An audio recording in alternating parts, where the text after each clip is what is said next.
Hello बच्चों, मैं भास्कर स्वागत करता हूं आपके अपने यूट्यूब चैनल केम जोन पे। आज हम स्टार्ट करने जा रहे हैं क्लास 12 का विलियन चैप्टर। बेटा पेपर में ये विलियन चैप्टर आता है बेटा तुम्हारा 5 मार्क्स का, ठीक है। विलियन बेटा पेपर में 5 मार्क्स तक का इसमें से आता है। तो अगर देखा जाए एक चैप्टर बेटा 5 मार्क्स का, नंबर का वेटेज बहुत ज़्यादा है, तो अच्छे से चैप्टर को पढ़ें। तो सबसे पहले बात करते हैं बेटा इस चैप्टर में हमें पढ़ना क्या क्या है। बेटा इस चैप्टर में हम पढ़ेंगे विलियन और उसके प्रकार, विलियन व उसके प्रकार। बेटा नेक्स्ट टॉपिक जो हम इस चैप्टर में पढ़ेंगे वो है बेटा सांद्रता। सांद्रता क्या होती है और सांद्रता को रिप्रेजेंट करने के अलग अलग तरीके, जैसे मोल फ्रैक्शन, मोल अंश हो गया, मोलरता हो गया, मोलरता हो गया, वो सब पढ़ेंगे बेटा हम सांद्रता तथा उसको व्यक्त करने के मेथड। अगला बेटा हमें जो पढ़ना है इसमें वो पढ़ना है बेटा हमें वाष्प दाब। क्या पढ़ना है? वाष्प दाब। बेटा जो वाष्प दाब है, वाष्प दाब में तुम्हारा एक टॉपिक निकल के आएगा बेटा राउट लॉ। राउट का नियम। बेटा पेपरों के उससे देखा जाए तो राउट का नियम इंपॉर्टेंट है, ठीक है। एक हमें पढ़ना है बेटा इसमें आदर्श तथा अनादर्श विलयन। अनादर्श विलयन, ठीक है। नेक्स्ट जो हम पढ़ेंगे बेटा इस चैप्टर में पढ़ेंगे हम अणुसंख्या गुणधर्म। क्या? अणुसंख्य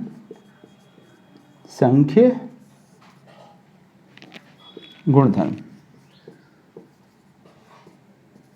ठीक है। अणुसंख्य गुणधर्म।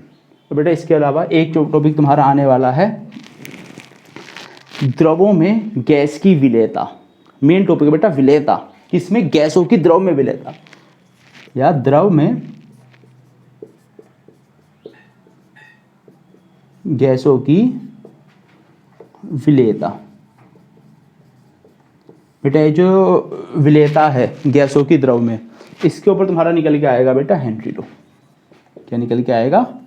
हेनरी का नियम, ठीक है।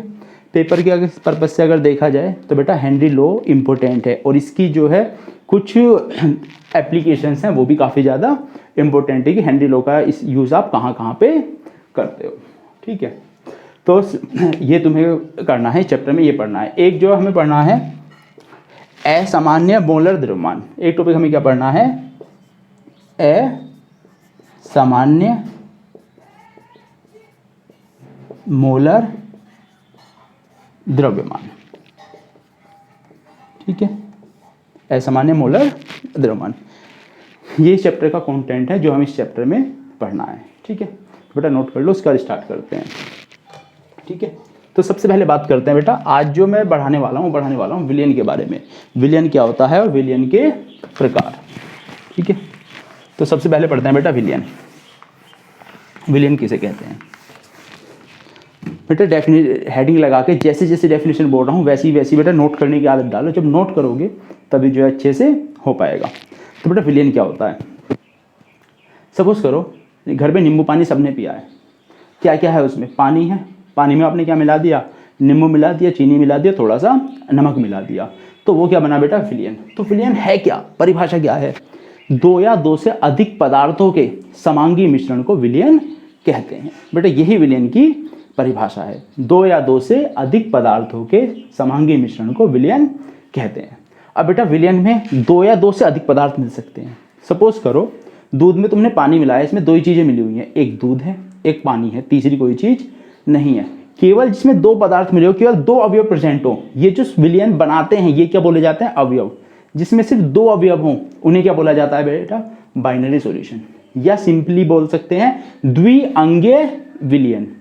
ऐसी जिनमें बेटा तीन अवयव हों उन्हें बोलते हैं त्रिअंगीय विलियन। तो इस चैप्टर में हमें सारा का सारा जो पढ़ना है वो हमें पढ़ना है सिर्फ बाइनरी सॉल्यूशन या बाइनरी विलियन। बाइनरी का मतलब क्या हो गया बेटा? दो, जिसमें सिर्फ दो अवयव हों। हिंदी में इसे कई बार जो है क्या बोल देते हैं? द्विअंगीय, जिसके दो अंगों, द्विअंगीय विलियन। तो हमें जो इसमें पढ़ना है बेटा, क्या पढ़ना है हमें? Binary solution. बाइनरी सॉल्यूशन बोल दो या द्विअंगीय विलयन, बात उसकी है। तो बेटा बाइनरी का मतलब दो, बाइनरी में कितने होने वाले हैं बेटा, जिसके क्या हो, दो अवयव। परिभाषा क्या होगी, कोई भी विलयन जिसमें दो अवयव उपस्थित हों, ऐसे विलयन को हम क्या बोलते हैं, बाइनरी विलयन या द्विअंगीय विलयन कहते हैं। ठीक है, अब ये जो दो अवयव हैं बेटा, अब सीधी सी बात है, ये दो अवयव होते हैं, इसमें होता है कोई भी सॉल्यूशन अगर बनता है, विलयन कभी भी बनता है, उसमें दो चीजें होती हैं, एक होता है विलय, एक होता है विलायक।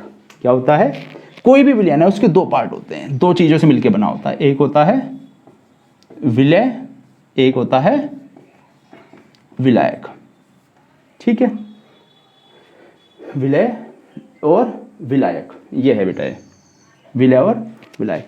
बेटा विलय क्या होता है, विलयन में जो कम मात्रा में उपस्थित हो, जिसकी मात्रा क्या हो, कम मात्रा में जो होता है वो होता है तुम्हारा विलय, और जिसकी मात्रा क्या होती है, ज़्यादा मात्रा, वो होता है तुम्हारा विलायक। परिभाषा मैं बोल रहा हूँ बेटा, वही लिखो। विलय क्या होता है, विलयन का वह अवयव जो कम मात्रा में उपस्थित होता है। क्या बोला, विलयन का वह अवयव जो कम मात्रा में उपस्थित होता है उसे हम क्या बोलते हैं, विलय। जो अधिक मात्रा में उपस्थित होता है उसे क्या बोलते हैं हम, विलायक। ठीक है, तो अब बात करते हैं, जैसे कोई त्रिअंगीय सॉल्यूशन है जिसमें तीन अवयव हैं बेटा, उसमें विलायक एक ही होगा, लेकिन उसमें विलय जो है एक से ज्यादा है, उसमें दो विलय हो गए, एक क्या हो गया, विलायक। जैसे मैं कहूँ नींबू पानी, नींबू पानी में सबसे अधिक मात्रा में कौन उपस्थित था, सबसे अधिक मात्रा में था तुम्हारा कौन, पानी। पानी में तुमने थोड़ा सा क्या डाला तो पानी क्या हुआ उसमें, नींबू पानी में पानी तो हो गया तुम्हारा क्या, विलायक। उसमें तुमने नींबू का रस डाला, नींबू का रस निचोड़ा, नींबू का रस डाला, थोड़ी चीनी डाली, नमक डाली, ये तीनों चीज़ें क्या हो गई तुम्हारी, नींबू का पानी, नमक, वो नींबू का रस, नमक और चीनी जो डाली, ये तीनों हो गई विलय। हो गई बात क्लियर। ठीक है, तो बाइनरी, इसकी बाइनरी सॉल्यूशन या द्विअंगीय सॉल्यूशन की परिभाषा क्या हुई, वह विलयन जिसमें दो अवयव उपस्थित होते हैं उसे हम क्या बोलते हैं, द्विअंगीय विलयन। विलय की परिभाषा क्या है, विलयन में वह अवयव जो कम मात्रा में उपस्थित होता है उसे क्या बोलते हैं हम, विलय बोलते हैं। विलायक, विलयन का वह अवयव जो अधिक मात्रा में उपस्थित होता है उसे हम क्या बोलते हैं, विलायक। यहाँ तक क्लियर हो गया होगा। अब एक बेटा कई चीज़ें हैं पढ़ने को, तुम मेरे से पढ़ो, कहीं और से पढ़ो, कहीं भी पढ़ो, उसमें छोटी छोटी चीज़ें हैं, उसको थोड़ा अच्छे से समझो, नहीं तो बेटा तुम आगे गलती करोगे। विलय क्या, जो कम मात्रा में होगा, विलायक क्या, जो अधिक मात्रा में होगा। मैं एग्जांपल देता हूँ, देखो मैंने 10 ग्राम NaCl, बेटा NaCl होता है नमक, 10 ग्राम होता है NaCl, मैंने ये मिलाया 10 ग्राम NaCl मिलाया किसमें, सपोज करो 100 ग्राम वाटर में या जल में, 100 ग्राम जल में, तो सीधी सी बात है नमक तो केवल 10 ग्राम है, लेकिन जल कितना है, 100 ग्राम। कितना है, 100 ग्राम। तो यहां पे जल क्या होगा तुम्हारा, ये होगा विलायक। क्या होगा, विलायक। जबकि NaCl 10 ग्राम, ये इसकी मात्रा क्या है, कम, ये होगा तुम्हारा विलय। ठीक है, कुछ चीजें और बताता हूं बेटा, उन चीजों को और ध्यान से समझो। कई बार क्या होता है, सपोज करो तुम्हें मात्रा नहीं दे रखी, तुम्हें मात्रा नहीं दे रखी, मैंने तुमसे कहा बेटा हमने नमक और जल मिलाए, क्या मिलाए, नमक और जल मिलाया। मैं कह रहा हूं बेटा जो विलयन बना, जो विलयन बना, बेटा जल की अवस्था कैसी है, द्रव, नमक की अवस्था कैसी है, ठोस। मैं कहता हूं बेटा आपसे जो विलयन बना उसकी जो अवस्था है, मैं कहता हूं वो ठोस अवस्था है। क्या अवस्था है, ठोस अवस्था। मैंने यहां तुम्हें इनकी मात्रा नहीं दे रखी कि जल कितना और नमक कितना, मैंने कोई मात्रा नहीं दी, मैंने बस ये कहा नमक और जल मिलाया, जो विलयन बना उसकी अवस्था थी ठोस। क्या थी, ठोस। अगर बेटा मात्रा ना दे तो याद रखना विलयन हमेशा किसकी अवस्था लेता है, विलायक की। किसकी, विलायक की। विलयन ठोस, इन दोनों में ठोस अवस्था किसके कारण आई होगी, नमक के कारण। इसका मतलब यहां नमक क्या रहा होगा तुम्हारा, विलायक। क्या रहा होगा, विलायक। और जल क्या रहा होगा, विलय। अगर इसी क्वेश्चन में मैं थोड़ा चेंज कर देता, मैं कह देता कि नमक कैसा, ठोस, जल कैसा, द्रव, लेकिन इन्होंने विलयन कैसा बना दिया, द्रव। विलयन की अवस्था भी द्रव। बेटा विलयन द्रव कब बनेगा, जब पानी ज्यादा रहा होगा, तो उस केस में जल क्या हो जाता तुम्हारा, विलायक, और नमक क्या हो जाता तुम्हारा, विलय। तो याद रखना हमेशा जो विलयन की अवस्था है वो किस पे निर्भर करती है, विलायक पे। जो विलायक होगा वही अवस्था किसकी होगी, विलयन की। इसमें बच्चे कई बार गलती कर देते हैं। लेकिन अगर मात्रा दे रखी है तो बेटा मात्रा के अकॉर्डिंग ही लिखना, नहीं तो आप गलत कर दोगे। ठीक है, अब तो एक बढ़िया सा एग्जाम्पल बेटा अभी और लेते हैं, उससे और क्लियर होगा। ठीक है, सपोज करो NaCl। NaCl का मैंने ले लिया, सपोज करो मैं ले लिया 100 ग्राम NaCl। कोई दिक्कत, क्या ले लिया मैंने, 100 ग्राम NaCl। अब इसे मैंने मिलाया किसमें, 50 ग्राम जल में। अब बच्चे क्या कहते हैं कि बेटा पानी है 50 ग्राम और जो है नमक कितना है, 100 ग्राम। बच्चे क्या कहेंगे कि भैया H2O क्या हो गया, विलय, क्योंकि इसकी मात्रा क्या है, कम, और ये हो गया विलायक, क्योंकि इसकी मात्रा क्या है, अधिक। लेकिन बेटा यहाँ आप लोगों ने गलती कर दी। ये जो आंसर, जिस भी बच्चे ने ये सोचा, ये आंसर दिया, वो आंसर गलत है। क्यों, अभी बताता हूँ बेटा। सीधी सी बात, अगर मैं तुमसे कह लूँगा 1 kg बड़ा या 500 ग्राम बड़ा, इनकी यूनिट का भी फर्क पड़ता है, तुम किस में देख रहे हो। मैं क्या बोल रहा हूँ, 1 kg और 500 ग्राम, क्वांटिटी वाइज 500 ज़्यादा, लेकिन बेटा वो 500 ग्राम में है। और 1 kg का को अगर तुम ग्राम में करोगे, वो काय में है तुम्हारा, किलोग्राम में। तो केमिस्ट्री में बेटा ध्यान रखना, जो पदार्थ की मात्रा है वो देखी जाती है मोल में। किस में देखी जाती है, मोल में। सीधे ग्राम में देख के आंसर मत लिख देना। तो पहले इसके निकालो मोल, जो परिभाषा किताब में लिखी है बिल्कुल सही लिखी है, जिसकी मात्रा क्या हो कम वो विलय, जिसकी मात्रा क्या हो ज़्यादा वो विलायक। लेकिन किताब ने पूरी बात नहीं बोली।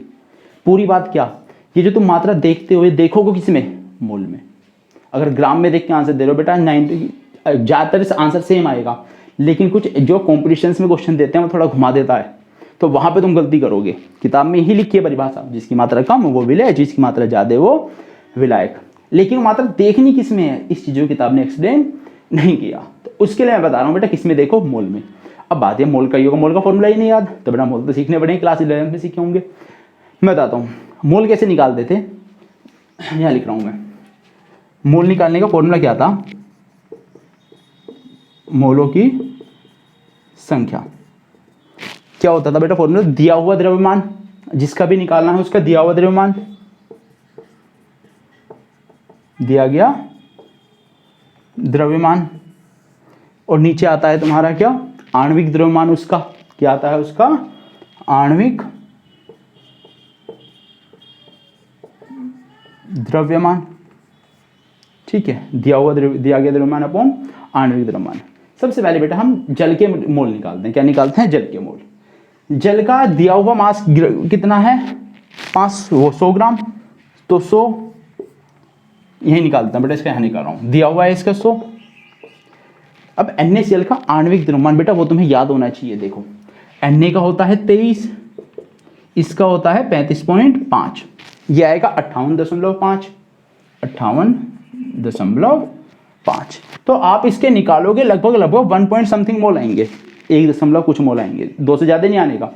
ठीक है, अगर मैं जल का निकालूं, जल का दिया हुआ द्रव्यमान कितना है 50, इसका आणविक द्रव्यमान हाइड्रोजन, 2 हाइड्रोजन, 1 हाइड्रोजन का मास होता है कि द्रव्यमान कितना होता है 1, ऑक्सीजन का कितना होता है 16 और 2 18, इसका कितना होता है आणविक द्रव्यमान 18। तो मैं 18 से डिवाइड करूंगा बेटा, 18 18 3 54, तो 18 दूनी 36 से तो 50 है, तो लगभग इसके मोल्स 2 से ज़्यादा आएंगे, 2 पॉइंट समथिंग, 3 से थोड़ा सा कम आएगा।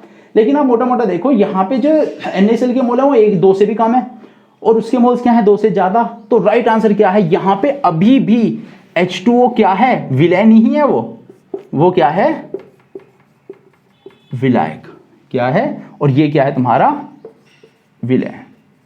तो यहां से बात याद रखना, जो तुम देखते हो कि जो है विलय विलायक, वो उसके मोल्स देखते हो। क्या देखते हो, मोल्स। जिसके मोल्स ज़्यादा वो क्या बनेगा, विलायक, जिसके मोल्स कम वो बनेगा विलय। डायरेक्ट ग्राम में देख के आंसर मत देना। ठीक है, चलो और आगे चलते हैं। विलयन हो गया क्लियर बेटा, विलायक क्लियर हो गया। अब पढ़ते हैं बेटा विलयन के प्रकार। क्या पढ़ते हैं, विलयन के प्रकार। अब विलयन के प्रकार के बारे में बात करते हैं। घर पे तुम सबके कॉपी किताब अलग अलग रखे होंगे, हो सकता है किसी ने साइंस के कॉपी किताब अलग रखे हों, और या क्लास 12th के बच्चे हो, केमिस्ट्री का अलग रखे हो, फिजिक्स के तुमने अलग रखे हो, मैथ की कॉपी किताब अलग रखे हो, कॉपी भी किताब भी। यहाँ तुमने थिंग्स को सेपरेट किस वे पे किया, किस वे पे किया थिंग्स को सेपरेट, मतलब सब्जेक्ट वाइज। तुम ऐसे भी तो कर सकते थे, तुमने घर पे एक कॉपी किताब का एरिया है, एक तरफ सारे के सारे कॉपी किताब किसके हैं तुम्हारे, एक तरफ सारी बुक्स रखी हैं, एक रैक में सारी कॉपीज रखी हैं। या कई लोग ऐसे भी सेपरेट कर सकते, तुम्हारे स्कूल की कॉपी किताब अलग, ट्यूशन की कॉपी किताब अलग। तो वही मैं कहना चाह रहा हूँ, थिंग्स को सेपरेट करने का अलग अलग तरीके होते हैं। तो ऐसी ही बेसिस पे सॉल्यूशन को, दैट इज विलियन को, अलग अलग तरीके से हमने क्लासीफाई किया हुआ है। ठीक है, तो इसके बारे में बात करते हैं। ठीक है, सबसे पहले बात करते हैं कि किसके ऊपर बात करते हैं। सबसे पहले बात करते हैं बेटा उसकी भौतिक अवस्था के ऊपर। उसकी भौतिक अवस्था, बेटा भौतिक अवस्था हमने 3 ही पढ़ी है, या तो ठोस विलयन होगा, या द्रव्य विलयन होगा, या गैसीय विलयन होगा। ये 3 टाइप की। ये किसके ऊपर है, अवस्था के ऊपर। किसके ऊपर, अवस्था के ऊपर। तो बेटा इसके थोड़े एग्जाम्पल करते हैं, तब थोड़ा और क्लियर होगा। तो बेटा मैंने क्या बताया, विलयन किसकी अवस्था लेता है ज़्यादातर, 99% कैसा विलयन बोला जाएगा, जो विलायक की अवस्था होगी। तो सपोज करो यहाँ मैंने लिख दिया बेटा तुम्हारा विलय, क्या लिख दिया, विलय। यहाँ लिख दिया मैंने विलायक। यहाँ मैं बता रहा हूँ बेटा उदाहरण, इसका उदाहरण बता दूंगा एक। ठीक है बेटा, विलायक क्या हो सकता है। ठीक है, विलायक या तो हो सकती है गैस, क्या हो सकती है, गैस। या तो विलायक होगी गैस, या होगी द्रव, या होगी द्रव्य, नहीं बेटा द्रव, या होगी ठोस। ये 3 अवस्थाएं हो सकते हैं विलायक की। लेकिन एक चीज़ तो सोचो, तुमने विलायक तो फिक्स कर दिया, जो विलय है वो भी तो अलग अलग हो सकता है। सपोज कर विलय कैसा, गैस, विलय कैसी, गैस। विलायक भी क्या, गैस, विलय भी गैस, और विलायक भी तुम्हारा, इसको ऐसे लिख देता हूँ गैस। ऐसी बेटा द्रव, जब विलय द्रव हो उसके साथ विलायक गैस, ये कॉम्बिनेशन भी हो सकता है। ऐसी ठोस के साथ क्या हो सकती है, गैस। सेम ऐसी बेटा क्या हो सकता है, गैस और द्रव का विलयन, द्रव और द्रव का विलयन, ठोस और द्रव का विलयन। ठीक है ना, इन तीनों को हम क्या बोलते हैं, ये। ठीक है, ऐसी बेटा गैस और गैस, गैस और ठोस का विलयन भी हो सकता है, द्रव और ठोस का विलयन भी हो सकता है। ठीक है, और ठोस और ठोस का विलयन भी हो सकता है। तो बेटा इन तीनों में विलायक कौन है, गैस। इन्हें बोला जाता है गैसीय विलयन, इन्हें बोला जाता है द्रव्य विलयन, इन्हें बोला जाता है ठोस विलयन। उदाहरण पढ़ते हैं बेटा, खुद ही सोचो, मैं क्या बताऊं बेटा, खुद ही सोचो। विलायक गैस, उसमें गैस ही मिली हुई, क्या सबसे बढ़िया उदाहरण इसका एयर नहीं है, हवा। उदाहरण क्या है इसका, एयर, हवा। क्या हवा क्या है, कई सारी गैसों का मिक्सचर, कई सारी गैसें तो मिली हुई हैं उसमें, तो कई सारी गैस मिली हुई, गैसीय विलयन है वो एक। दूसरा, गैस में द्रव, गैस में द्रव। बेटा तुमने पढ़ा जो हवा है, बरसात के मौसम में उसमें नमी ज़्यादा होती है, कपड़े बाहर छोड़ो तो कपड़े गीले हो जाते हैं। कैसे हुए गीले, पानी में वेपर प्रेजेंट थी, वो हवा में पानी प्रेजेंट था, वाष्प की अवस्था में। किसकी अवस्था में, वाष्प की अवस्था में। ठीक है ना, तो क्या है उसमें जल प्रेजेंट है, किस में, गैस में। तो विलायक तो यहाँ गैस है, गैस की मात्रा ज़्यादा है, तभी तो जो है पानी की ड्रॉपलेट्स जो है बहुत हल्की ड्रॉपलेट्स एटमॉस्फेयर में नमी के रूप में घूम रही हैं। ठीक है ना, तो इसका उदाहरण क्या हो गया बेटा, क्या बोल सकते हो इसमें, मॉइस्चर, या वायु में नमी। ठीक है, नेक्स्ट पढ़ते हैं बेटा गैस और ठोस का, गैस और ठोस का एग्जाम्पल। बेटा कैम्फर कपूर, क्या चीज़, कपूर। वायु में उपस्थित कपूर, कपूर ठोस होता है, जो उसे बर्न कर दो एटमॉस्फेयर में मिक्स हो गया। तो इसका उदाहरण क्या है बेटा, वायु में कपूर। नेक्स्ट पढ़ते हैं द्रव में मिली हुई गैस। जब कोई गैस द्रव में मिली हुई, तुम्हें पता है बेटा कि जो समुद्र के जीव जंतु हैं वो सांस कैसे लेते हैं, क्योंकि पानी में क्या डिजोल्व रहती है, ऑक्सीजन। क्या डिजोल्व रहती है, ऑक्सीजन। तो ये इसका एग्जाम्पल नहीं है। इसका उदाहरण क्या हो गया, O2, या जल में ऑक्सीजन। नेक्स्ट द्रव और द्रव का कॉम्बिनेशन, जब विलय भी द्रव हो और विलायक भी क्या हो, द्रव। सीधी सी बात, क्या अल्कोहल लो, उसमें सोडा मिला दो, पानी मिला दो, दूध लो, उसमें पानी मिला दो, किसका उदाहरण है वो, द्रव और द्रव का। ठीक है, तो क्या बोल सकते हैं, अल्कोहल, अल्कोहल प्लस वाटर। ठीक है, नेक्स्ट पढ़ते हैं बेटा द्रव में ठोस। द्रव में ठोस, द्रव पानी, नमक कैसा ठोस, मिला दो, जो नमक का पानी तुम्हारा बन के तैयार हुआ, किसका, नमक का पानी, वो क्या है तुम्हारा, एक द्रव्य विलयन। और इसमें विलय, विलय कैसा है, ठोस, कैसा है, ठोस। तो ठोस और द्रव के कॉम्बिनेशन में हम क्या लिख सकते हैं बेटा, NaCl इन वाटर, जल में नमक। और उदाहरण, जब ठोस में गैस मिली हो, बेटा इसका उदाहरण तुम्हें याद रखना पड़ेगा। ठीक है, तो बेटा एक होती है हाइड्रोजन ऑन प्लेटिनम, या PD लिख सकते हो, हाइड्रोजन इन PD या PT कुछ भी लिख लो जो तुम्हारा मन करे। ठीक है, पैलेडियम, जो बेटा जो हाइड्रोजन बनाई जाती है ना, वो पैलेडियम के ऊपर कलेक्ट होती है, पैलेडियम के ऊपर कलेक्ट होती है, तो वहाँ पे ठोस क्या है, पैलेडियम, और हाइड्रोजन क्या है, गैस। नेक्स्ट उदाहरण बेटा ठोस और द्रव का, ठोस और द्रव का, ठोस और द्रव का एग्जांपल सोचो, ठोस और द्रव का तुमने वो सुना है, जिंक अमलगम, जिंक अमलगम अलग अलग चीज़ों के बनते हैं। मरकरी, मरकरी कैसा होता है, द्रव, Hg, एक लोता मेटल है जो द्रव अवस्था में है, तो उसको जिंक के साथ मिला के जिंक कैसा, ठोस, तो ये क्या बनाते हैं तुम्हारा, अमलगम। तो इसको मैं बता देता हूँ, amalgam, zinc amalgam, zinc amalgam. Next है बेटा ठोस और ठोस का, इसका उदाहरण बेटा तांबा, ब्रास, ये सब क्या है, दो से अधिक धातुओं को मिला के बनते हैं, तो इसके ठोस और ठोस का एग्जाम्पल बन सकता है बेटा तांबा एक्सेट्रा, तांबा, पीतल एक्सेट्रा, ये सब कैसे बनते हैं, दो से अधिक उनको धातुओं को मिलाने से ये बनते हैं। ठीक है, तो ये तीन टाइप के विलयन हुए, गैसीय विलयन, ठोस विलयन और द्रव विलयन, ये इसके हो गए उदाहरण। बेटा वीडियो पॉज करके जो है उतार लेना, नोट कर लेना, समझ में आ जाएगा। अब और समझते हैं, अभी ये चीज़ें ही थोड़ी खत्म हुई। नेक्स्ट पढ़ते हैं बेटा किसके, विलायक की प्रकृति के ऊपर, विलायक की प्रकृति के ऊपर। विलायक की प्रकृति कैसे बताता हूँ, विलायक की प्रकृति के ऊपर लिख लेना बेटा, विलायक की प्रकृति के ऊपर जो विलयन होते हैं दो प्रकार के होते हैं, एक होता है बेटा जलीय विलयन, जलीय, एक होता है अजलीय।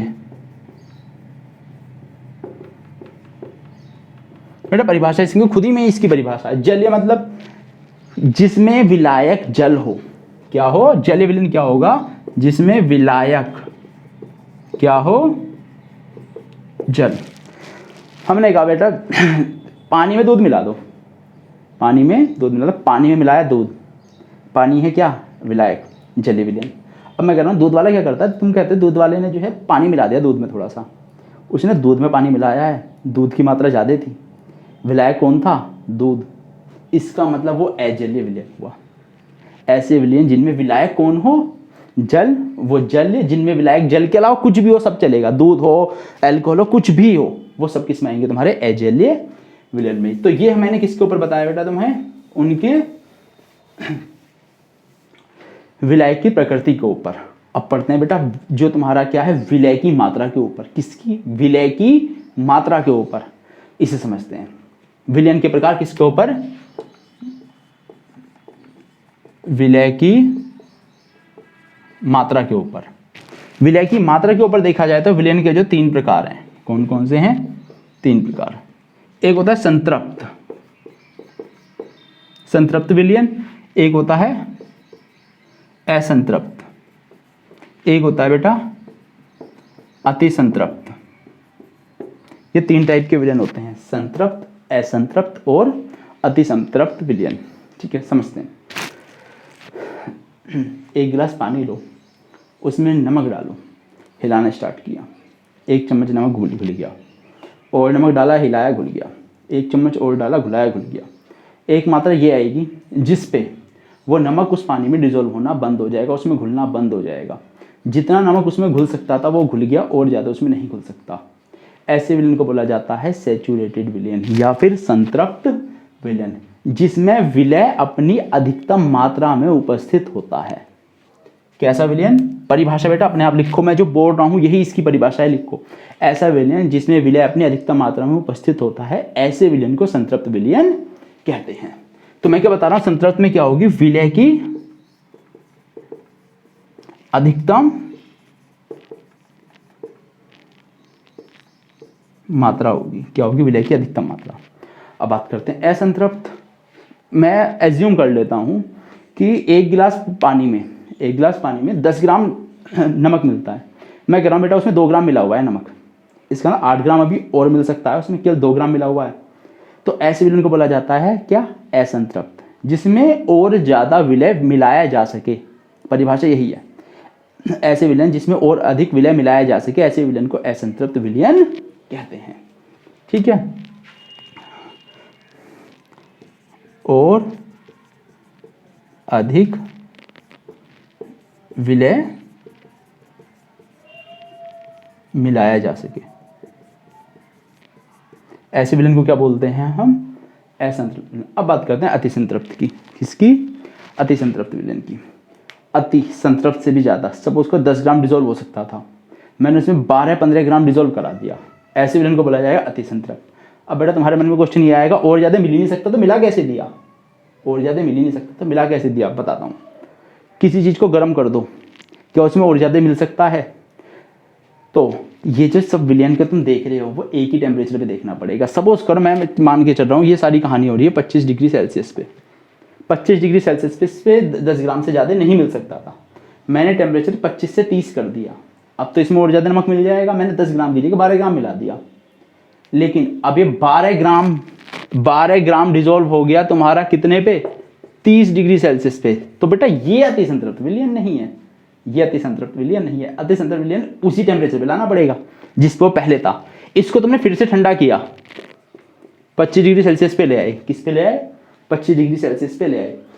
बेटा अतिसंतृप्त में 25 डिग्री पे ही, 25 डिग्री पे कितने ग्राम डिजोल्व है? 12। संतृप्त में 25 डिग्री पे कितना विलय था तुम्हारा? 10 ग्राम। तो ये हुआ अतिसंतृप्त। अतिसंतृप्त विलयन कैसे मिलाए जाते हैं? विलयन को गर्म करके उसमें और अधिक विलय मिलाया जाता है, फिर उसे ठंडा किया जाता है। इस तरीके से ये बनाए जाते हैं। ठीक है, तो ये हो गई विलय की मात्रा के ऊपर। इसके अलावा बेटा 2 विलयन और हैं, बताता हूँ। वो है सिर्फ तुम्हारे कंपैरिजन के ऊपर। किसके ऊपर? कंपैरिजन के ऊपर। जो आपने सुने भी होंगे, कौन कौन से? तनु विलयन और सांद्र। कहीं इसकी कुछ ऐसा नहीं कह सकते कि इसकी कुछ मात्रा निश्चित है तभी तनु होगा तभी सांद्र होगा, ऐसी कोई कहानी नहीं है। केवल कंपैरिजन है। मैंने हाथ में 2 गिलास लिए, गिलास में की क्वांटिटी सेम, इसमें मिला हुआ 10 ग्राम नमक, इसमें मिला हुआ 20 ग्राम नमक। इसमें मात्रा ज़्यादा है, ये सांद्र विलयन, ये तनु विलयन। मात्रा से कुछ फर्क नहीं पड़ता। मैं कह रहा हूँ ठीक है 2 गिलास, इसमें 1 ग्राम नमक मिला हुआ है, इसमें 2 ग्राम मिला हुआ है, तो ये सांद्र, ये तनु। ठीक है, ये केवल कंपैरिजन के लिए होते हैं, तनु और सांद्र विलयन। ठीक है बेटा, आज के लिए बस इतना ही। आज मैंने बताया सॉल्यूशन और इसकी टाइप्स। ठीक है, नेक्स्ट उसमें हम पढ़ेंगे क्या? तुम्हारी जो सांद्रता और उसको सांद्रता क्या होती है उसे प्रदर्शित करने के मेथड, कि हम किन किन उसमें जो है सांद्रता को प्रदर्शित कर सकते हैं। ठीक है, तो अच्छा पढ़ाई करते रहें, मिलते हैं नेक्स्ट वीडियो में।